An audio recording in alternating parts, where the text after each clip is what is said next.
berinteraksi sama data sehari-hari itu memang udah jadi daily basisnya seorang digital marketer. Apa sih sebenarnya secara skill ya, secara trait tuh aku perlu punya gitu sebagai digital marketing? Kalau gagal ya wajar lah ya kalau ada yang gagal 1-2 hal, tapi kalau misalnya terus-terusan gagal barulah kita apa nih, kalau kita yang salah nih. Kalau teman-teman mungkin ada yang khawatir terlanjur belajar digital marketing, nggak akan rugi ya? Nggak akan rugi. Jadi kayak trennya sekarang digital marketing terus bercari, karena di masa depan pun digital akan terus berkembang, kayak mau nggak mau atau ya suka nggak suka semuanya tetap ada di digital pastinya.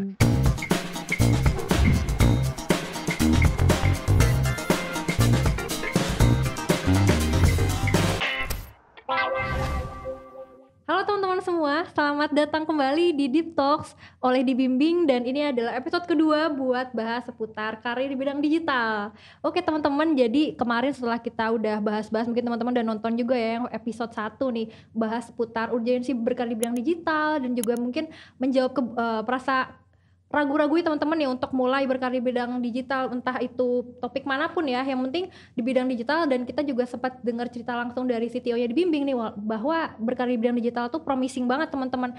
Dan hari ini kita bakalan ngebahas hal yang lebih spesifik seputar karir di bidang digital, karena banyak banget saat ini pilihan dan opsi buat teman-teman untuk memilih karir di bidang digital.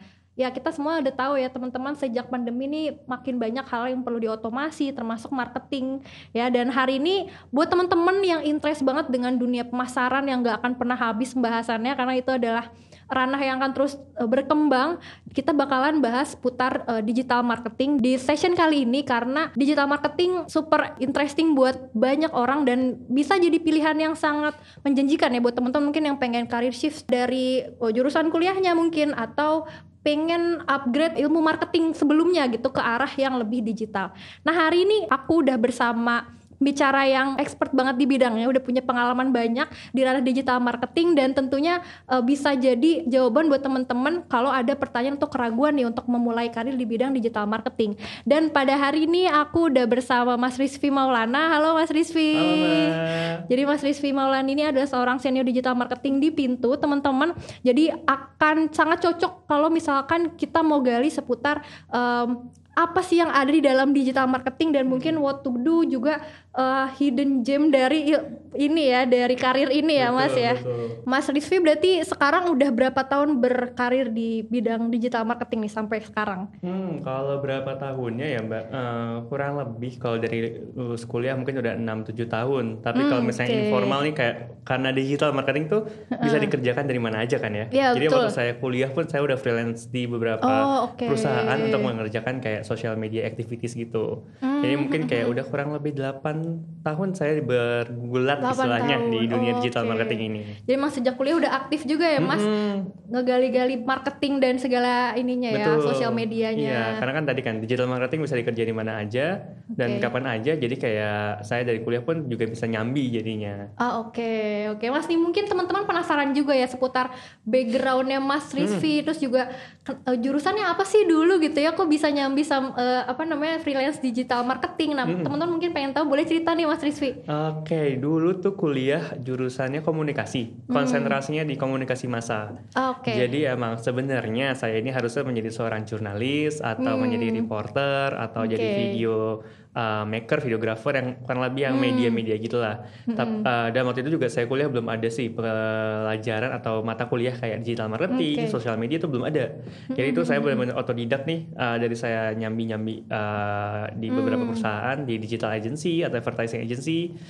Di situ loh saya otodidak belajar sama teman-teman yang ada di sana. Jadi ya emang shifting juga sih, yang tadinya harusnya jadi jurnalis nih saya malah jadi seorang digital marketer. Tapi memang saya spesialisasinya di konten sih, jadi content marketing spesialis. Sejak kuliah berarti udah ada spesialisasi dan pendalaman di bidang konten ini ya Mas? Betul, iya. Dari kuliah tuh udah kayak dijejelin lah ya sama teman-teman kantor, kayak ini mau belajar yang mana, mau konten kah atau mau strategi atau yang mananya. Terus kayak ternyata panggilan jiwa saya ini adanya di content marketing sama di social media marketingnya itu. Nah ini berarti apakah itu titik awal Mas akhirnya memilih freelance di ranah betul. Sosial media? Iya, akhirnya saya udah suka nih sama pekerjaan digital marketing, sosial media, terus pembuatan konten. Akhirnya kayak ya dari mulut ke mulut kayak kalau butuh freelancer Rizvi aja direkomendasiin. Terus akhirnya juga dapat kerja pertama pun juga dari koneksi-koneksi yang udah ada dari selama kuliah gitu. I see. Ini menarik ya Mas membahas freelance ketika kuliah gitu, karena kan sangat perlu mengandalkan networking juga ya pada awalnya. Nah ini kalau boleh tahu dulu Mas Rizvi memulai freelance project pertamanya tuh gimana dan akhirnya bisa sampai dipercaya banyak teman-teman gitu ya? Waktu itu saya ikut komunitas, kayak komunitas suatu novel gitu. Terus mereka kayak mencarilah siapa sih orang yang bisa nih handle sosial media dan juga bisa ngepromosi novel ini. Jadinya waktu itu saya di komunitas itu kayak kebetulan saya emang suka di sosial media. Jadinya akhirnya teman-teman saya, Rizvi aja, ya udah saya interview ternyata lolos. Akhirnya mulai dari situ kayak kalau ada apa-apa Rizvi aja kalau nyari sosial media admin waktu itu ya, cari admin sosmed. Jadi ke saya kalau gitu. Jadi awalnya memang volunteer gitu awalnya. Volunteer, iya. Semuanya kan ya namanya masih kuliah ya, kayak semuanya ya kerjain dulu aja lah. Nggak ada duit, kerjain aja. Yang penting jadi experience kan yang penting. Iya, benar-benar. Oke, jadi awalnya tuh berarti menyanggupi ya ada role di ranah sosial media dan dari sana mungkin project awal Mas bangun portofolio bisa dibilang. Iya, betul. Itu jadi portofolio saya sampai akhirnya ketika saya udah lulus kuliah, terus saya apply ke kantor-kantor yang saya kerjakan di freelance itu, saya jadikan portfolio. Yang mana itu menjadi daya tarik banget sih ternyata yang udah saya kerjakan menjadi freelancer itu. Kita semua tahu kayak di digital marketing nih, kalau misalnya mau masuk tuh pasti ada case studies yang harus dikerjain nih. Nah, untungnya saya udah pernah freelancing, jadi udah tahu nih gimana cara ngerjain case studiesnya. Ini kalau boleh diceritain juga nih Mas, sejak lulus kuliah kan berarti Mas sudah menempuh karirnya langsung di ranah digital marketing nih ya. Betul. Nah, apakah memang selama 6 tahun karir ini ya, 6 tahun setelah kuliah ini pernah ada pengalaman-pengalaman mampir ke topik-topik lain digital marketing kah? Atau memang so far konsisten di ranah sosial media, atau sekarang mungkin cakupannya jadi lebih luas ya sosial medianya? Termasuk kayak yang gak hanya Instagram ya sosial media itu, jadi banyak banget. Nah, boleh ceritain gak Mas? Kalau awalnya itu saya emang lebih general, jadi kayak generalis, kayak waktu itu titel saya pertama kali adalah digital associate. Jadi emang mengerjakan project digital mulai dari sosial media, pembuatan website, terus juga atau syuting, foto shoot juga itu saya yang handle. Jadi lebih general, semua saya kerjain semuanya waktu itu. Termasuk juga placement di ads kayak Facebook ads, Instagram ads. Waktu itu Instagram belum ada sih, baru ada Facebook. Facebook ads itu juga saya yang handling, kayak saya bikin targetingnya, terus kayak siapin kontennya. Tapi memang placementnya dikerjakan teknikalnya bersama tim lain. Seiring berjalannya waktu dari digital associate itu saya kayak lebih tertarik sama dunia konten. Akhirnya saya menjadi content writer, pindah kantor nih ke di advertising agency yang memang timnya lebih fokus nih, kayak kalau suka konten jadi content writer, kalau suka jadi admin sosial media dan juga bikin activity di sosial media jadi social media admin. Kalau suka bikin strategi ke social media strategis. Lalu itu saya ke content writer. Akhirnya saya fokus untuk di pembuatan konten-konten di sosial media pada waktu itu. Di Instagram, Facebook, Twitter, bahkan waktu itu LinkedIn. Saya pegang waktu itu project LinkedIn masih sedikit nih yang pakai. Akhirnya saya kayak uji coba lah waktu itu bersama teman-teman juga kayak ngerjain konten-konten LinkedIn untuk branding perusahaan. Jadi kayak corporate branding gitu, kayak B2B jadinya. Lalu itu kayak susah banget, kayak gimana ya B2B caranya di digital marketing, ternyata ada caranya. Terus akhirnya saya pindah ke startup, waktu itu saya pindah ke Gojek menjadi konten spesialis. Disinilah kayak titik balik saya lagi, di mana ternyata saya pembuatan konten itu tuh kalau sosial media itu ternyata baru lingkup kecilnya aja nih Mbak. Ternyata digital itu lebih luas lagi. Apalagi kalau misalnya perusahaan yang memiliki aplikasi, memiliki website, di mana kita kontennya itu ternyata seorang konten spesialis yang buat. Jadi mulai dari saat itu sampai sekarang saya jadi konten marketing spesialis. Jadinya saya mengerjakan konten-konten nggak hanya sosial media tetapi untuk berada di dalam aplikasi juga atau di dalam website. Jadi kalau misalnya pernah terima push notifications atau inbox message atau kayak banner-banner di dalam aplikasi, itu pekerjaan saya sehari-hari. Atau artikel-artikel di dalam blog, SEO friendly artikel yang kalau orang nyari tips diet mudah atau tips mencerahkan wajah, itu dulu saya kerjain banget tuh karena saya megang produk kecantikan waktu itu. Terus ya udah saya membuat konten gak hanya sosial media tapi di berbagai macam channel digital lainnya jadinya. Dan berarti sekarang untuk pekerjaan sekarang pun masih sangat relate ya ke arah konten ini? Masih relate banget, kayak semua pekerjaan kayak digital ads, pembuatan CRM itu tools yang buat push notification tadi itu, terus juga sosial media, dan juga sosial media nggak hanya Facebook, Instagram atau Twitter, tapi sekarang juga ada TikTok jadinya, dan juga YouTube, pembuatan konten di sana, terus juga konten-konten lainnya nggak hanya digital, yang offline-nya juga, tapi ya karena pandemi tadi ya, jadinya konten-konten offline marketing lebih sedikit porsinya. Jadi spendingnya atau kayak campaign itu banyaknya di digital sekarang ini. Nah sebenarnya mungkin aku penasaran juga ya Mas, kan digital marketing tuh salah satu ilmu yang developnya tuh cepet banget gitu, bahkan kayak 6 bulan aja bisa jadi ada yang beda. Dan ini Mas udah 6 tahun nih, pasti ngelihat banyak banget perubahan ya, dari dulu yang mungkin 6 tahun lalu kurang lebih digital marketing tuh hampir nggak ada role gitu, lebih seringnya marketing aja secara umum gitu kan. Nah sekarang digital marketing tuh namanya udah macem-macem, performance marketing gitu ya, dan segala TikTok spesialis gitu ya. Kalau Mas lihat mungkin apa sih perubahan yang mungkin kita nih sesama kita mungkin belum pernah tahu nih, sama teman-teman juga, apa aja hal yang berubah banget yang Mas temukan gitu di bidang digital marketing ini? Perubahan-perubahan di digital marketing banyak banget, yang mana sebenarnya bukan jadi beban sih ke saya atau ke orang-orang yang praktisi di digital marketing, tapi malah menjadi istilahnya kayak tools di mana kita akhirnya bisa eksperimen lebih banyak lagi untuk bisa mendekatkan diri lah, kita brand kepada para audiens, mendekatkan diri kepada audiens ini. Ternyata tools-tools di digital marketing sekarang nih, misalnya di sosial media atau tadi tools kayak CRM, itu tuh benar-benar bisa membantu kita untuk achieve lah ya KPI perusahaan. Dan itu kalau dari sisi saya sendiri sebagai content marketer nih, kayak asik aja, jadi banyak buat kayak yang bisa saya mainin nih konten-kontennya nih. Gak ada istilah bosan ya? Gak ada istilah bosan, kayak tiba-tiba saya bisa bikin push notification kayak, hey Rizky udah makan belum? Kayak padahal kan kalau dulu mungkin kayak, apakah kamu sudah memesan ini? Kan dulu masih kaku ya. Kalau sekarang udah lebih luas dan kita bisa banyak bermain sih jadinya. Menarik, jadi Mas memang menikmati juga ya proses eksperimen itu ya? Betul, karena eksperimen tuh udah kayak denyut nadi digital marketer lah ya, karena kan kita di digital marketing itu bisa eksperimen atau A/B testing, di mana kita bisa menggunakan budget sekecil mungkin, jadi kita bisa melakukan banyak hal jadinya.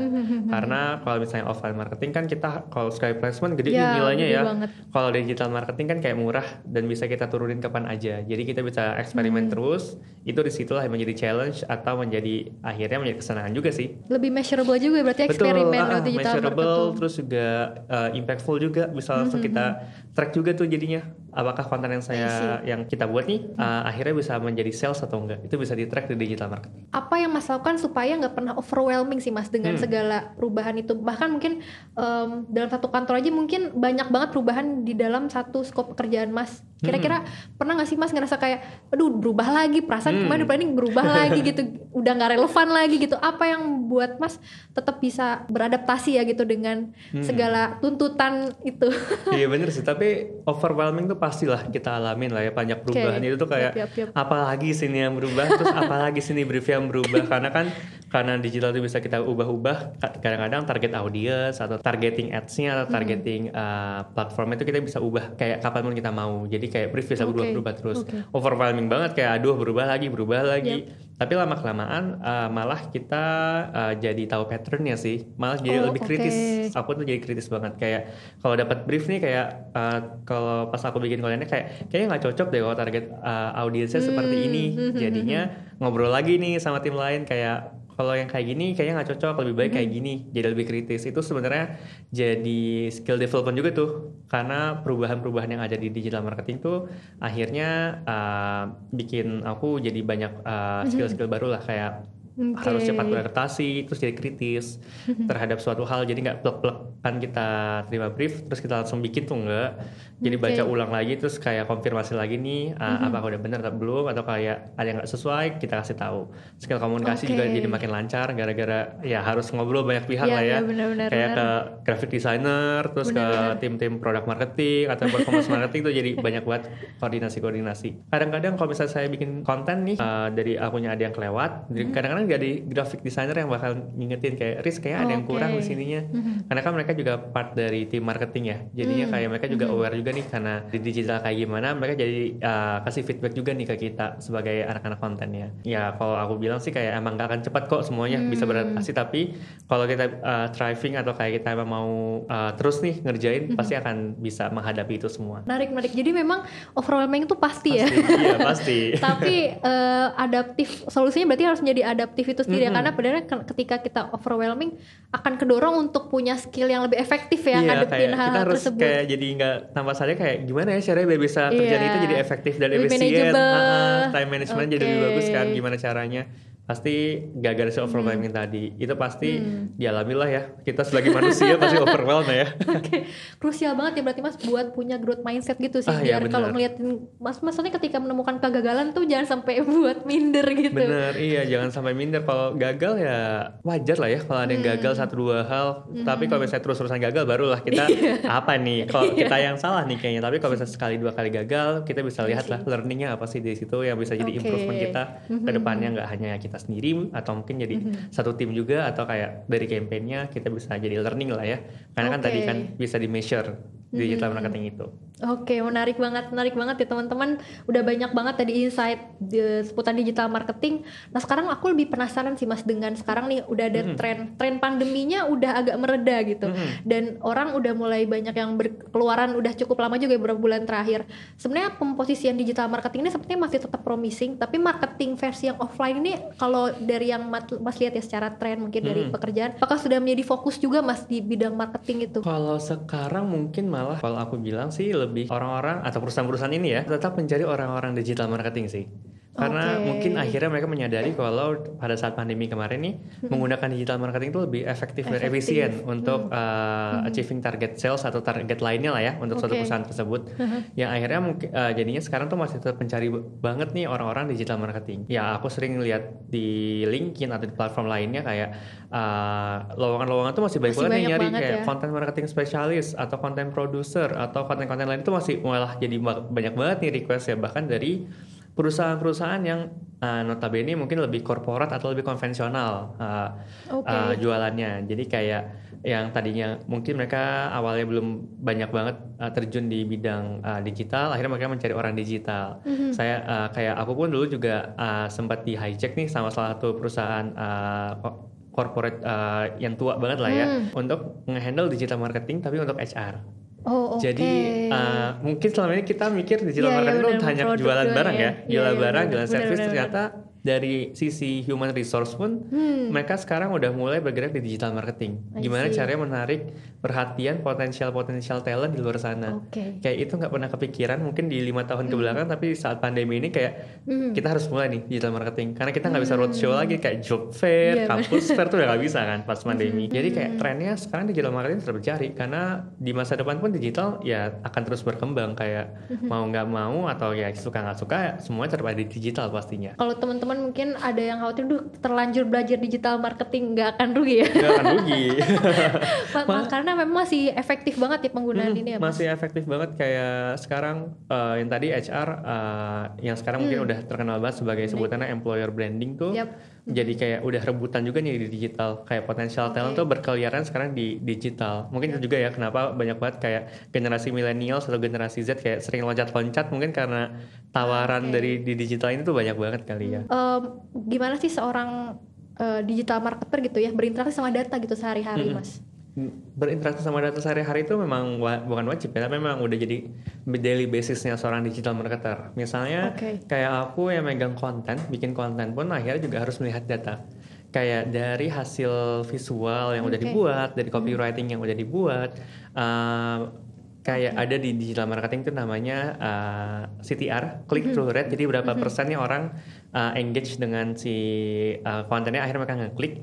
Nah itu yang harus dicek setiap mungkin kalau aku nggak setiap hari, mungkin berkala ya, mungkin kayak seminggu sekali kayak ngecek CTR ini masih bagus atau enggak. Karena kalau misalnya nggak lihat data, akhirnya kayak istilahnya kita bikin sesuatu hal yang bisa jadi nggak diminati oleh para audiensnya atau para target marketnya. Jadinya kita udah effortnya udah gede, tapi kayak malah jadi nggak dikonsumsi. Akhirnya kita nggak achieve target sama sekali nih dari sisi perusahaan. Sulit nggak ya baca data? Enggak kok. Sebenarnya nggak sulit banget baca datanya digital marketing karena udah komprehensif banget dari toolsnya sendiri. Ketika di download datanya udah bisa kita baca dan cara bacanya pun dari toolsnya disediakan gimana sih cara baca datanya, gimana ini tuh artinya apa sih, atau indikator ini tuh pengertiannya apa dan kenapa, itu udah ada penjelasannya di di toolsnya. Atau kalau kita mau cari di Google juga banyak banget kayak kita cari di internet tuh banyak banget lah digital marketing ini. Karena memang beberapa orang lihatnya kayaknya harus banyak data yang dibaca, agak overwhelming gitu ya buat teman-teman yang mau mulai. Awal-awal iya sih, tapi lama-kelamaan kayak ternyata nggak sesulit itu kok cara baca data di dashboard tools ini nggak sesulit itu kok. Oke Mas, tadi kan Mas udah banyak banget cerita ya seputar digital marketing, terus perspektif Mas terhadap digital marketing dan experience. Dan tadi Mas sangat passionate gitu nyeritain itu.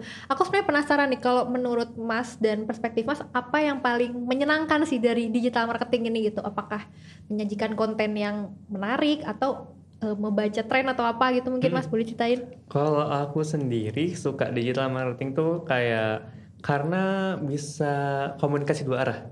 Karena kalau misalnya offline marketing channel misalnya kayak billboard, TV, advertisement atau kayak flyer, kita kan cuma baca ya. Kalau misalnya di digital marketing itu kita bisa bermain sama platformnya dan dengan audiensnya. Kayak misalnya di Instagram kita di Instastory kita bisa bikin polling atau ask questions, terus akhirnya kita bisa menjadikan bahan untuk kita berdiskusi sama audiens kita. Jadi kayak adanya interaksi dua arah di dalam digital ini tuh membuat aku jadi kayak seru nih untuk digeluti, istilahnya kayak menjadi kayak kebahagiaan sendiri lah ketika kita bikin konten rame yang ikutan tuh, jadi kayak kebahagiaan sendiri gitu lah ngeliatnya kayak wah orang-orang seneng nih sama konten yang aku buat. Akhirnya banyak orang yang komentar di situ kayak sharing kayak berat badan saya gini Min, kira-kira tipsnya apa ya buat bisa jadi ideal, atau kayak Min tolong hitungin dong, bingung gimana cara ngitungnya. Jadi kayak adanya interaksi kayak gitu yang bikin jadi kayak nggak bosenin dan kayak seneng aja ngerjainnya. Oke, tadi sempat Mas sebut produk marketing ya. Mungkin teman-teman ada yang penasaran nih, ada marketing, ada produk marketing. Ini apa bedanya nih? Boleh ceritain nggak Mas nih? Jadi nih kalau misalnya kayak di startup, kayak di tech company gitu, ada namanya product marketing. Mereka itu adalah orang marketing yang bergulat untuk istilahnya kerjaan mereka sehari-hari itu untuk memasarkan bagaimana produk ini bisa diterima oleh masyarakat. Misal kayak di tempat aku ini Pintu, gimana caranya fitur-fiturnya ini tuh orang-orang tahu fiturnya apa aja dan gimana cara gunainnya, dan akhirnya penggunaan fiturnya meningkat. Itu product marketing. Kalau marketing atau brand marketing itu adalah orang yang bertugas untuk kayak memasarkan kayak nama perusahaannya atau nama ya kalau misalnya kayak aku sekarang nama perusahaan sama nama aplikasi sama sih. Jadi kayak gimana Pintu itu dikenal sebagai nomor 1 untuk aplikasi investasi cryptocurrency. Itu brand marketing. Kalau product marketing itu lebih kepada aplikasinya langsung. Jadi kalau brand marketing itu kayak gimana sih positioningnya bisa jadi top of mind di masyarakat. Kalau mungkin kalau sering lihat kayak marketing eksekutif atau marketing staff, marketing officer, itu mungkin masih istilahnya kayak di perusahaan yang lama, yang konvensional yang memang masih sering pakai offline marketing channel. Jadi kayak untuk buying placement di billboard, di TV yang kayak atau yang kayak direct selling yang kayak booth gitu di mall-mall kayak gitu, itu marketing eksekutif. Tapi ya kalau di startup kayak aku sih tetap di dalam brand marketing atau di partnership. Sehari-hari berarti produk marketing sama marketing yang lebih ngurusin brand ya berarti ya. Itu berarti marketing juga ada koordinasinya juga ya Mas berarti ya. Iya, ada koordinasi. Gimana caranya biar messagingnya tetap sama. Jadi apapun itu produknya, apapun itu fiturnya atau apapun itu campaignnya, key message-nya harus sama semuanya. Dan itu dari brand marketing udah kasih tahu nih ke aku kayak content marketing kayak key message-nya ini, gimana cara kita turunin ke semua channel yang kita punya. Nah nanti baru deh aku sebagai content marketingnya bikin messaging di masing-masing channel tuh kira-kira kreatifnya seperti apa sih draftnya. Nanti baru deh tim eksekutornya nih yang kayak social media marketingnya atau kayak tim-tim lainnya ini bikin yang lebih detail lagi. Beda fokus tapi tetap koordinasi erat ya. Koordinasi erat tuh berasa banget sih karena kalau enggak ya jadinya apalagi dengan kita masih WFH gini, jadinya kita memang lebih harus details lagi sih. Jadi kita nggak bisa ngandelin kayak nyolek sebelah udah belum, itu nggak bisa lagi kan karena WFH ya. Jadi kita memang harus details, dan ketika nge-brief orang juga harus details, jadi nggak ada miskomunikasi. Jadi kita kayak istilah kayak udah tinggal lempar bola, kalau dia udah tangkap, kita tinggal nunggu bolanya dilempar balik. Jadi kita udah nggak ada yang kayak micromanaging gitu, udah diminimalkan banget lah kalau di digital marketing itu. Menarik banget sih, insightful banget tadi semua cerita-cerita yang udah disampaikan ya sama Mas Rizvi, dan banyak banget sih hal baru yang baru aku tahu juga ya seputar digital marketing.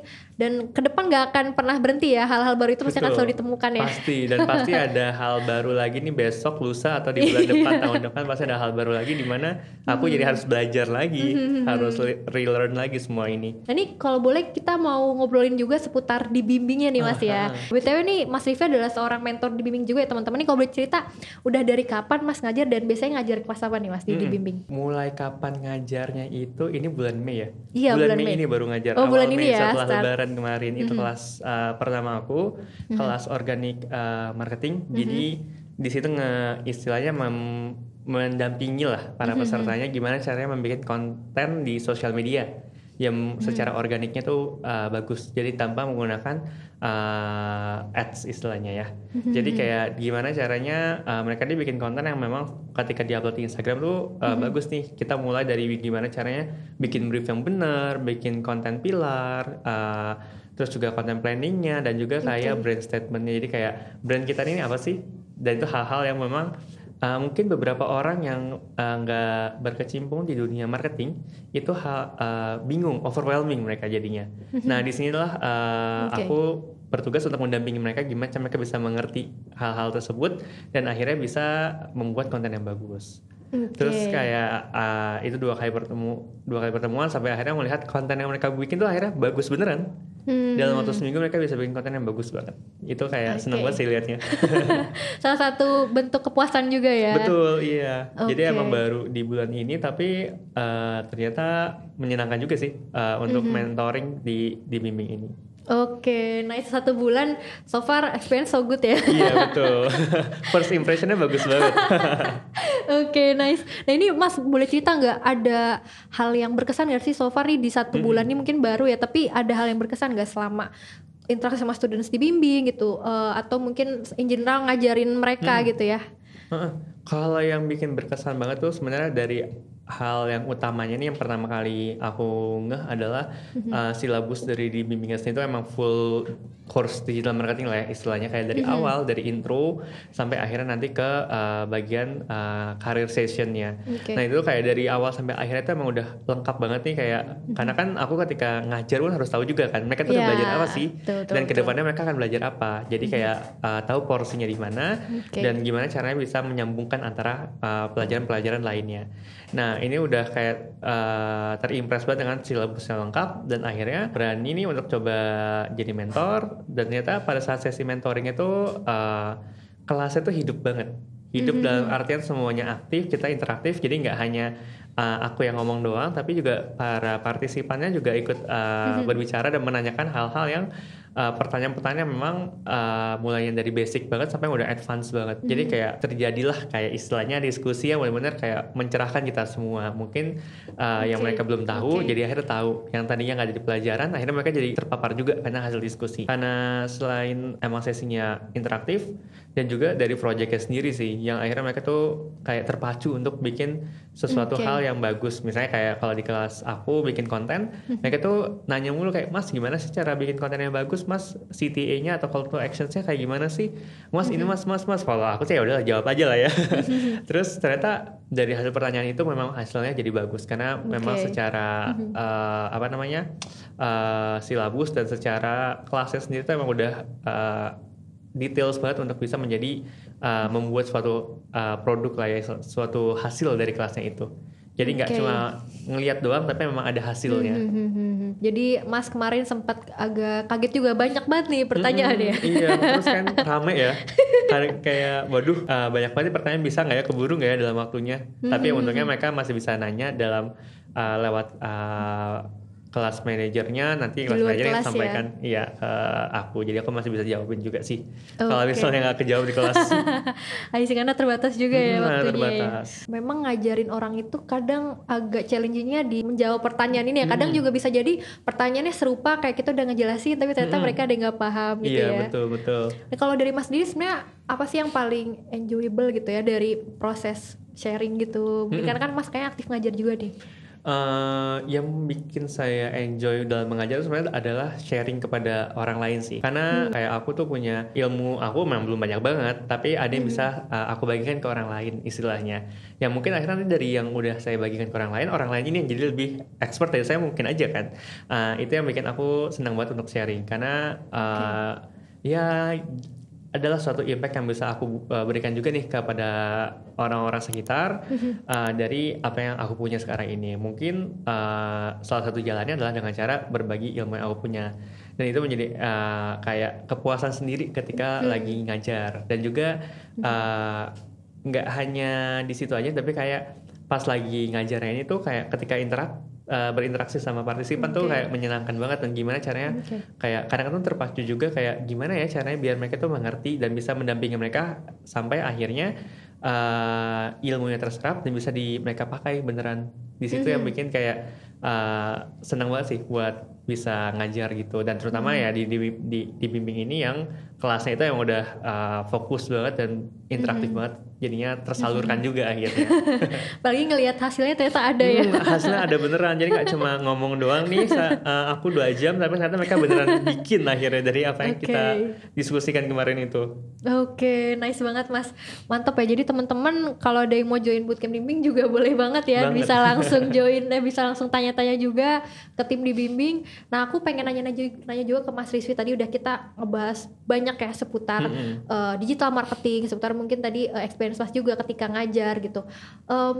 Mungkin teman-teman sangat penasaran juga dengan apa sih sebenarnya secara skill ya, secara trait tuh aku perlu punya gitu sebagai digital marketing. Walaupun tadi Mas kayak udah banyak skill juga ya, banyak banget mungkin kayak tadi harus bisa kritis gitu ya, terus juga bisa membaca kecenderungan orang terhadap konten. Nah, kalau boleh dirangkum lagi nih, kira-kira apa aja sih yang perlu dimiliki? Kalau seorang digital marketer itu mau dia spesialisasinya di content marketing atau social media marketing, performance marketing yang bagian placement ads atau product marketing, brand marketing, apapun itu, semuanya sebenarnya skill yang paling diperlukan adalah bisa beradaptasi terhadap perubahan. Karena yang tadi udah kita obrolin nih, digital marketing itu berubah terus. Nah, kita harus bisa beradaptasi terhadap perubahan tersebut. Yang gimana caranya kita bisa improve akhirnya dengan perubahan yang ada. Terus kita harus juga bisa kreatif.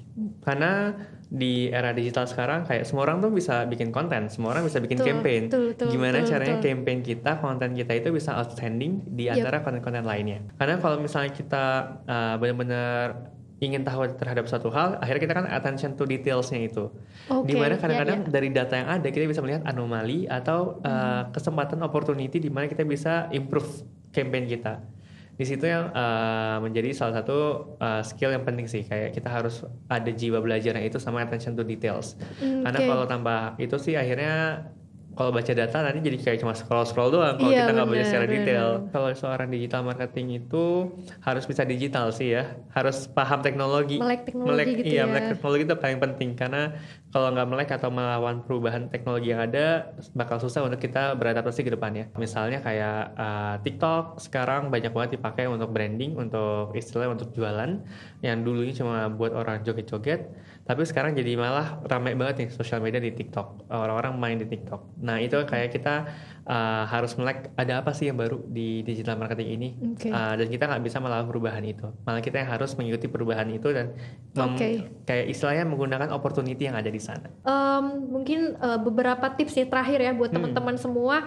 Kalau dari Mas sebagai yang udah berkarir di digital marketing 6 tahun ya, udah lama banget, tips actionable buat teman-teman untuk mulai sore ini atau mungkin mulai besok atau mungkin mulai secepatnya itu apa nih Mas kalau boleh tahu nih?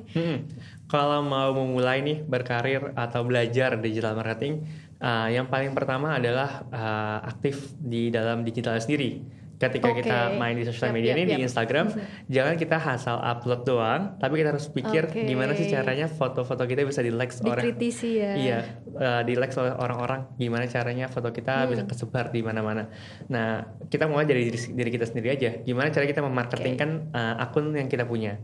Ya kalau kita nggak mau menjual akun yang kita punya, istilah nggak mau brandingkan kita, ya mungkin sesuatu hal yang lainnya lah, mungkin di tempat organisasi atau emang di perusahaan. Bisa mulai dari hal-hal yang seperti itu. Dan juga kalau misalnya mau learning digital marketing itu bisa banget di internet, banyak banget modul-modul atau data-data research yang bisa kita baca untuk kita bisa belajar tentang digital marketing. Itu udah banyak banget introductionsnya. Tapi ya kalau misalnya mau lebih dalam lagi ya ikutan bootcamp. Karena di bootcamp memang lebih untuk memperdalam itu semua. Selain itu banyak-banyak scrolling juga. Itu udah hal yang paling penting untuk mengikuti tren. Karena relevan gitu ya. Iya betul, karena kalau misalnya kita nggak tahu tren, kita nggak bisa riding the wave. Gimana caranya kita bisa ikut menggunakan opportunity yang ada. Disitulah kita awal-awal sebagai digital marketer bisa mulai dari situ. Mengkritisi lingkungan sekitar dulu, terus juga mungkin dari sosial media sendiri aja dulu ya. Iya, dari sendiri dulu aja. Kalau misalnya belum punya sesuatu yang bisa buat diurus, dari diri sendiri juga bisa. Oke, nice banget Mas Rizvi. Tadi udah banyak banget ya ngobrol-ngobrol. Tadi udah dari awal ya seputar pengalamannya Mas Rizvi, terus juga udah bahas challenge kerjaannya juga ya, dan juga mungkin tantangan-tantangan yang harus teman-teman antisipasi kalau misalkan nanti mau berkarir secara outstanding di digital marketing. Dan juga tadi udah ada actionable insight juga nih, apa aja yang teman-teman perlu lakukan sesegera mungkin untuk bisa mencegah cita-cita teman-teman untuk kerja di digital marketing jadi wacana gitu ya. Bisa mulai dari hal yang paling dekat, yaitu kritisin hal-hal pribadi dulu aja kali ya, atau mungkin tren-tren yang di dekat teman-teman. Oke, teman-teman, udah banyak banget yang kita obrolin. Makasih banyak Mas Rizvi atas ngobrolnya, insightful banget. Bermanfaat banget ya teman-teman ya. Aku banyak banget dapat hal baru. Sukses selalu Mas Rizvi di karirnya. Dan teman-teman, that's all for today's session. Sampai ketemu lagi di next Deep Talks. See ya.